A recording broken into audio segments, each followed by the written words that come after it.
जी, अस्सलाम वालेकुम to all of you भैया, क्या हाल है? कैसे हो आप लोग? सब खैरियत से हो? 24 जून है आज 2026। आज के एनालिसिस देखते हैं क्या हो सकता है क्या नहीं। इससे पहले मैं आपको कुछ चीज़ें बताता चलूँगा कि आज की एक न्यूज़ है, एक डाटा है जो कि आने वाला है, जो फॉरेक्स फैक्ट्री के ऊपर तो लो इम्पैक्ट बताया जा रहा है, लेकिन वो है बहुत हाई इम्पैक्ट है। ठीक है, बहुत हाई इम्पैक्ट होता है। उससे ये है कि वो लॉन्ग टर्म डायरेक्शन के लिए और मज़ीद जो है वो चीज़ें डिफाइंड हो जाती हैं, एक्सप्लेन हो जाती हैं कि यार मार्केट क्या करने वाली है क्या नहीं। तो सबसे पहले बात करते हैं, उसके बाद मैं आपको बताता हूँ। आज का मैंने कुछ जोन्स बनाए भी हैं। ठीक है, मैं जोन्स पे ज़्यादा टाइम वेट नहीं करूँगा, बर्बाद नहीं करूँगा, क्योंकि मैंने ऑलरेडी इससे पहले एक वीडियो बनाई थी, पूरी रिकॉर्ड की है, इतनी लंबी, लेकिन वो मेरे से रिकॉर्ड की इसके ऊपर फाइल करप्ट आ रही थी, तो दोबारा से मैंने रिकॉर्ड किया अभी। तो दुआ करें कि यहाँ तक मार्केट ना पहुँचे और हमें वो ट्रेड मिल जाए। तो उस लेवल्स को और डायरेक्शन को बताने के लिए सबसे पहले कुछ चीज़ समझनी होगी जो मैं बताने लगा हूँ। उसके बाद फिर वो डायरेक्शन और उसकी ट्रेड आपको समझना शुरू हो जाएगी कि यार मार्केट में कहाँ से बाइंग और कहाँ से सेलिंग करनी है। तो फिलहाल तो डायरेक्शन मुझे सेलिंग की ही नज़र आ रही है आज की भी गोल्ड की। सबसे पहले चलते हैं कि वो जो न्यूज़ है जो कि हिडन है, हिडन से हिडन तो नहीं है, बहरहाल तो सबको ही आती है, लेकिन देख लेते हैं वो क्या है। ये वाली है, रात को 1 बजे जो कि आएगी थर्सडे की नाइट 1 AM पाकिस्तानी टाइम के हिसाब से। ठीक है, ये है बैंक स्ट्रेस टेस्ट रिजल्ट हैं ये। ये आते हैं एनुअली। ठीक है, एनुअली यहाँ पे लिखा हुआ भी आ रहा है, आपको नज़र आएगा कि ये एनुअली डाटा आता है, रिलीज होता है, और ये आपको लो इम्पैक्ट बताया जा रहा है। लो इम्पैक्ट इससे ना सीन बताया जा रहा है क्योंकि बहुत सारी लोग जो हैं, इन्वेस्टर्स, रिटेलर्स, हमारी तरह के लोग जितने भी हैं, वो इन चीज़ों को नोट डाउन नहीं करते। हम लोग क्या करते हैं, अक्सर ऐसा होता है कि हम लोगों ने बाइंग और सेलिंग कर देखा, पूरे डे में कोई इस तरह का डाटा नहीं था जिसमें मार्केट में वॉल्यूम आएगा, डॉलर ऊपर नीचे हो जाएगा और गोल्ड जो है वो भागना शुरू हो जाएगा ऊपर की तरफ या नीचे की तरफ। तो डायरेक्शन चेंज हो जाएगी, लॉस होना शुरू हो जाता है, लिक्विडेट हो जाते हैं लोग बहुत सारे। तो फिर ये सोच रहे होते हैं कि यार ये हुआ क्या, वजह क्या है, वजह क्या है, वजह क्या है, वजह नहीं मिलती लोगों को। तो वो वजह ये होती है कि वो लो इम्पैक्ट न्यूज़ को देखते ही नहीं है। उन लोगों ने यहाँ पे फिल्टर लगाया हुआ होता है फॉरेक्स फैक्ट्री के ऊपर, और जाकर वो देख रहे होते हैं कि यार हाई इम्पैक्ट न्यूज़ कौन सी है और उसके पास एक्चुअल कौन सा है, फोरकास्ट कौन सा है, प्रीवियस क्या डाटा आया था, और उसके हिसाब से फिर उसको हिसाब किताब लगाना शुरू कर देंगे, डॉलर डाउन जाएगा, गोल्ड अप जाएगा। तो इस तरह की बातें करना शुरू कर देते हैं और उसी डायरेक्शन में ट्रेड भी करना शुरू कर देते हैं, जो कि उनको लॉस का शिकार होना पड़ता है। तो मेन चीज़ ये है कि अब देखें, ये वाली न्यूज़ नहीं है जिसमें हमारे पास प्रीवियस का डाटा भी दिया जाए और फोरकास्ट भी दी जाए और एक्चुअल भी दिया दिया जाए, क्योंकि ये होता है एनुअली डाटा। एनुअली डाटा नहीं होता, ये एक तरह से समझने की एक टेस्ट है, जो कि फेडरल रिजर्व, जो कि फेड इदारा है यूएस का, वो जितने भी बड़े बैंक्स हैं, लाइक सिटी बैंक्स हो गया, बैंक ऑफ अमेरिका हो गया, और वो है जेबी मॉर्गन चेस बैंक है। ठीक है, इस तरह के बड़े बड़े जितने भी बड़े बैंक्स हैं, उनका एक टेस्ट लिया जाता है, टेस्ट कर लिया जाता है कि उनके कैपिटल का टेस्ट लिया जाता है कि इन केस कल को कोई भी किसी भी किस्म की कोई भी इकोनॉमिकल क्राइसिस आ जाती है, वॉर की वजह से या वॉट एवर, जो भी कोई भी किसी किस्म का मामला हो गया, लाइक अनएम्प्लॉयमेंट बहुत ज़्यादा बढ़ गई, ठीक है, इन्फ्लेशन बढ़ रही है, रिसेशन रिसेशन तो आप लोगों को पता है, क्रिप्टो वालों को तो ज़्यादातर पता होता है कि रिसेशन क्या है, वो तो बहुत टाइम से वेट कर रहे हैं कि रिसेशन कब होगा, तो अभी तक रिसेशन नहीं हुआ। लेट्स सपोज अगर रिसेशन हो गया मतलब 2026 में ही, और 2027 में जो है वो उससे पहले पहले, मतलब 2027 से पहले पहले अगर रिसेशन हो गया तो फिर क्या होगा। तो कैपिटल बैंक्स के पास इतना है कि वो रिसेशन में या इकोनॉमिकल क्राइसिस में जीडीपी उनका गिर जाता है या इन्फ्लेशन बढ़ जाती है, अनएम्प्लॉयमेंट बढ़ जाती है, डॉलर पे बहुत ज़्यादा इम्पैक्ट प्रेशर आना पड़ता है और डॉलर जो है वो डाउन साइड पे आना शुरू हो जाता है, तो उन बैंक्स के पास इतना कैपिटल है कि वो पूरी मुल्क की, यूएस की इकोनॉमीज को बचा सकें, सरवाइव कर सकें, एब्जॉर्ब कर सकें। ठीक है, तो उसका कैपिटल की रेशियो देख रहे होते हैं वो लोग कि कितना कैपिटल है, जिन लोगों ने लोन्स लिया। आपको पता है कि वहाँ पे मैक्सिमम जितने भी बिजनेस चल रहे हैं यूएस में, वो लोन्स पे चल रहे होते हैं। लोग बैंक्स लोन्स लेते हैं, वहाँ पे बैंक के लोन्स लेते हैं, और वहाँ पे बहुत इजी है बैंक लोन्स लेना, जो कि जिनके पास ग्रीन कार्ड है या जो यूएस के वहाँ पे रेसिडेंट्स हैं, ठीक है, वो कोई भी बिजनेस करते हैं तो उनको बैंक बहुत आराम से इजीली लोन दे देता है। पाकिस्तान नहीं है ये। तो वो वहाँ पे 80 टू 85% की जो रेशियो है, वहाँ पे लोगों ने लोन्स लिए होते हैं बैंक से। हाउस लोन्स लिया होता है, बिजनेस लोन लिया होता है, इस तरह से कार लोन्स लिए होते हैं, और बहुत बेशुमार लोन्स हैं उनके पास जो उन्होंने लिए होते हैं। अब वो लोन्स आगे पे कर सकते हैं तो कि नहीं, अगर इकोनॉमिकल क्राइसिस आते हैं तो इन्फ्लेशन बढ़ती है, कोई भी मामला इस तरह का होता है कि पूरा यूएस शट डाउन हो जाता है, जैसे कि कोरोना में हुआ था। याद होगा आप लोगों को 2022 2021 में क्या हालात हुए थे कि यार कोरोना था, पूरा का पूरा पूरी वर्ल्ड की इकोनॉमी सब कुछ डाउन जा रही थी ना उस टाइम। तो सब कुछ डाउन चला गया, तो लोगों ने अपना पैसा निकालना शुरू कर दिया था डॉलर में से भी, और सारे के सारे जो है वो इन्वेस्टमेंट कर रहे थे स्टॉक्स के अंदर और गोल्ड के अंदर, जो कि सेफ हेवन एसेट्स कहलाता है।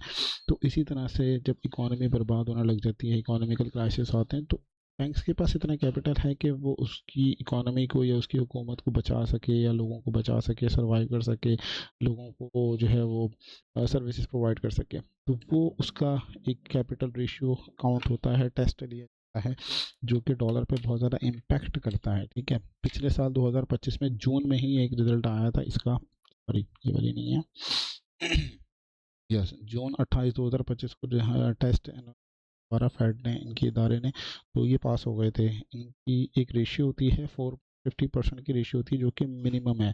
वो मिनिमम रेशियो 4.50%, यानी कि कैपिटल एक रेशियो उन्होंने निकाली हुई है 4.50% की मिनिमम। अगर वो उससे नीचे चले जाते हैं टेस्ट में, तो समझ लें कि वो बहुत लो डाटा आया है, इनके पास इतना कैपिटल नहीं है कि कोई क्राइसिस आए तो वो उसको बर्दाश्त कर सकें, एब्जॉर्ब कर सकें, या उसको हैंडल आउट कर सकें, या डॉलर को बचा सकें गिरने से।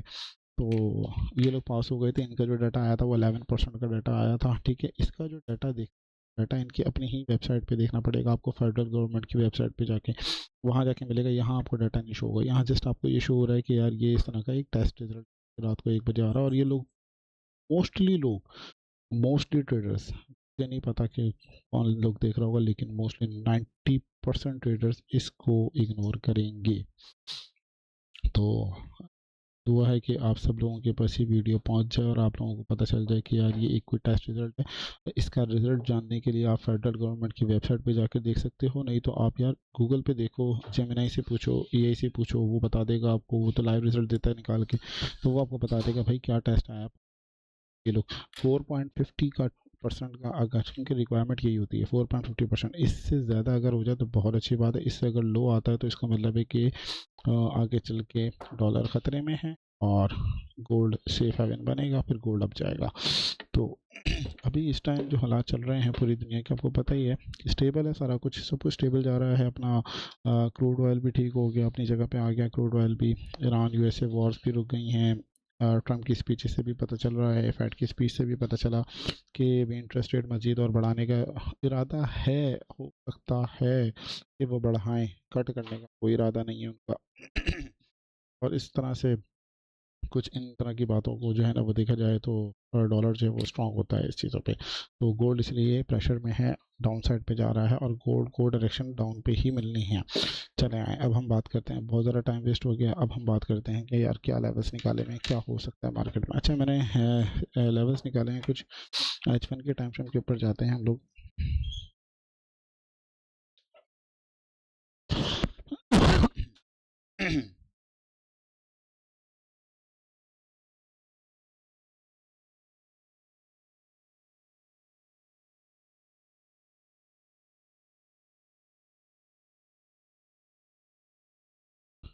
ये H1 के टाइम फ्रेम पे हम आ गए हैं। ठीक है, अच्छा एच पे अब आप लोगों ने बहुत गौर से सुनना है मेरी बात को।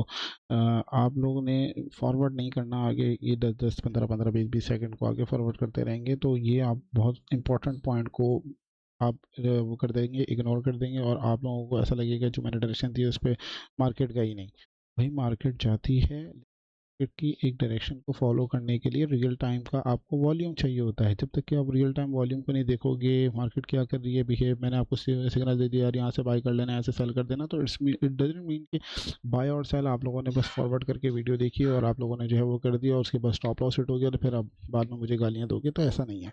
तो आप पहले पूरी वीडियो देखा करो कि मैं आपको किस तरह से गाइड कर रहा हूँ। मेन चीज़ है हमारे पास एच वन के ऊपर हमारे पास दो जोन्स हैं। अभी हमें पता है लास्ट लो हमारे पास 40-50 की लास्ट लो है, और मार्केट ऑलरेडी भी 40-55 को या 52 को या 55 को टच करके अभी यहीं पर ही ऑलरेडी मार्केट मूव कर रही है। रेजिस्टेंस हमारे पास एक ये है, अगर मार्केट इसको ब्रेक करती है तो मार्केट ऑलरेडी हमें पता है कि हमारे पास नेक्स्ट रेजिस्टेंस ये यहाँ तक जा सकती है ऑलरेडी। लेकिन मुझे पर बाइंग की तरफ अभी इस टाइम नज़र नहीं आ रहा। गोल्ड होगा क्या कि अगर इन केस मार्केट यहाँ पर आती है, यहाँ पर आने के बाद मार्केट इसको इस एरिया को ब्रेक कर देती है, ठीक है, इस एरिया को ब्रेक कर देती है, सॉरी, हाँ, इस एरिया को अगर ये मार्केट ब्रेक कर देती है 40-50 के एरिया को अगर ब्रेक कर देती है, H1 की कैंडल नीचे क्लोजिंग दे, जैसे ही उसने क्लोजिंग दी, क्लोजिंग देने के बाद आप वेट करोगे, डायरेक्टली आप सेलिंग नहीं करोगे आप लोगों ने वेट करना है कि मार्केट नीचे जाती है, कहाँ तक जाती है, नीचे यहाँ तक जाती है, उसके बाद मार्केट दोबारा रिट्रेसमेंट लेने के लिए ऊपर आएगी। आप लोगों ने क्या करना है, M15 के ऊपर जाना है और M15 को देखना है कि मार्केट इस 40-50 के एरिया को दोबारा से ऊपर फेक ब्रेकआउट तो नहीं दे रही। अगर इनकेस दे रही है 40-50 से ऊपर फेक ब्रेकआउट, तो आप लोगों ने बाइंग की ट्रेड बाइंग कैसे ढूंढोगे कि मार्केट ऊपर फेक ब्रेकआउट दे दिया, ऊपर गई है, दोबारा नीचे आई है, बाउंस बैक हुई है, बाउंस बैक होने के बाद मार्केट यहाँ से रिवर्स होगी, आप लोगों ने ठग करके ट्रेड लगा देनी है, प्रीवियस लो देख लीजिएगा, जहाँ भी लो होगी वो आप उसको नीचे स्टॉप लॉसेस के, अगर ये यहाँ पे अगर लो बना के आई होगी तो 150 पिप्स 100 पिप्स के जो भी स्टॉप लॉस बनता है वो लगा लीजिएगा। ट्रेड लगानी है बाइंग की, और आपका पहला टारगेट होगा भाई ये वाला 300 350 पिप्स का, आपका तकरीबन 400 पिप्स का टारगेट होगा ये वाला। अगर मार्केट इस एरिया को ब्रेक कर देती है, ये कौन सा एरिया है, 4097, अगर इसकी हाई को अगर मार्केट ब्रेक करती है 15 मिनट के ऊपर भी, 15 मिनट के टाइम फ्रेम के ऊपर भी अगर इसका हाई को ब्रेक कर देती है, आप लोगों ने अपनी बाई की ट्रेड को चलते रहने देना है और अपना टारगेट रखना है 4125 का, ठीक है। ये हमारे पास मार्केट में इस तरह से बिहेव हो सकता है मार्केट का। ये एरिया लाजमी आप लोगों ने नोट डाउन में रखना है कि अगर ये टूट जाता है 4097 का, आप इसको लाइन को मज़ीद थोड़ा सा और एक्यूरेट बना लो, ठीक है। ये हमने एक जोन बनाया, जोन के बाद ये लाइन है, इसको अगर मार्केट ब्रेक कर देती है, इट्स मीन कि आपकी बाय की ट्रेड और मज़ीद प्रॉफिट में जाएगी। ये हो गई बाय। लेकिन बाय में आप लोगों ने ज़्यादा देर होल्ड नहीं करना होता, 100 पिप्स 150 पिप्स 200 पिप्स 300 पिप्स जो भी आपको 200 पिप्स मिल रहे हैं, तो वहाँ पर जाके आपने 50% एटलीस्ट अपनी ट्रेड का वो कर लिया करें प्रॉफिट, और उसके बाद उसको ब्रेक इवन कर दिया करें, और ब्रेक इवन के बाद चलने दिया करें, क्योंकि आपको पता है कि मार्केट बाइंग में लोगों को फंसा रही है, डायरेक्शन सेल की है, और बाइंग में जो है वो लोग फंसते जा रहे हैं, यहाँ पे भी फंसे, यहाँ पे भी फंसे, बहुत जगह पे फंसते जा रहे हैं मार्केट बाइंग में, तो बाइंग में लोगों को लॉस दे रही है। तो आप लोगों ने इस तरह से ट्रैप नहीं होना मेन। अब दूसरी चीज़, अभी हमने ये बता दी फेक ब्रेकआउट की, fake breakout retrace and shoot, ये एक थ्योरी है, fake breakout retrace and shoot की एक थ्योरी है, जिसके ऊपर मैंने आपको ट्रेड दी है कि होगा क्या, मार्केट यहाँ पे ब्रेकआउट दे, फेक ब्रेकआउट दे, रिट्रेसमेंट करे, और आप लोगों ने ऐसे बाइंग करनी। अगर इन केस मार्केट यहाँ से फेक ब्रेकआउट नहीं देती, फेक नहीं करती, तो आप लोगों ने क्या करना है, मार्केट का देखना है कि यार ये इसने यहाँ पे ब्रेक कर दिया, ब्रेक करने के बाद जैसे ही वो ब्रेक करे, नीचे आए, रिट्रेसमेंट ले और रिजेक्शन दे, रिजेक्शन देने के बाद आप लोगों ने यहाँ से सेलिंग कर देनी है।